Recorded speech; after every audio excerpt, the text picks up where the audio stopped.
Current headlines covering the Islamabad talks are dominated by a single narrative, a total collapse.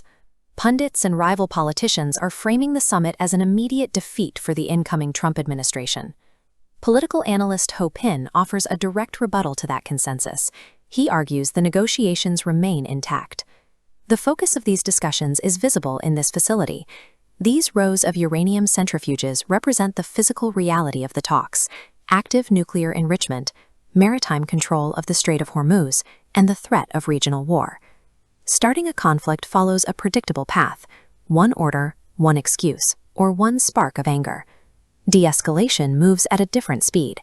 It requires the patience for a leader to sit across from a sworn enemy and choose the slow work of dialogue over the immediate impulse of force.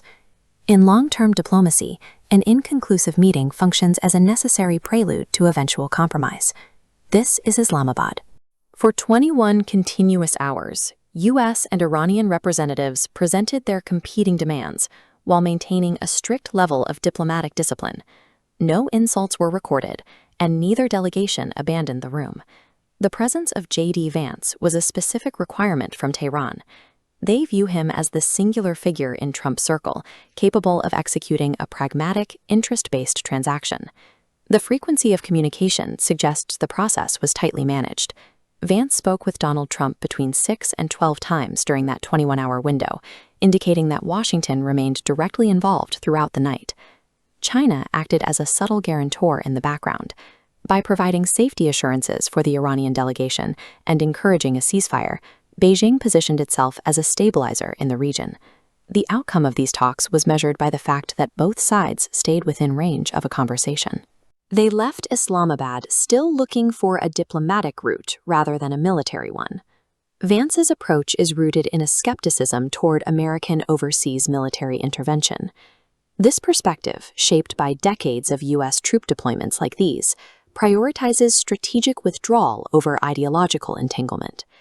A leader who views military force with hesitation enters a negotiation with a different set of priorities. By doubting the utility of killing, a negotiator removes the traditional psychological barriers that often trap force-obsessed hardliners. Vance treats diplomatic concessions as technical exchanges. He views them as a method for trading specific interests to secure more vital strategic goals. Approaching a standoff with what Ho Pin calls a heart of peace changes the nature of the game. It turns the act of giving ground into a specific survival strategy. Ho Pin gauges human progress by a specific metric: our ability to suppress the instinct to destroy our own species. By this standard, civilization is defined by restraint, not military victory. These early anti-missile systems represent the physical peak of nuclear brinkmanship. During the darkest hours of the Cold War, global survival hung on the decisions of leaders whose fingers were inches from a trigger. The world survived those moments because of a shared, rational fear. Opposing leaders recognized the mathematics of mutual destruction and chose to prioritize survival over ideology.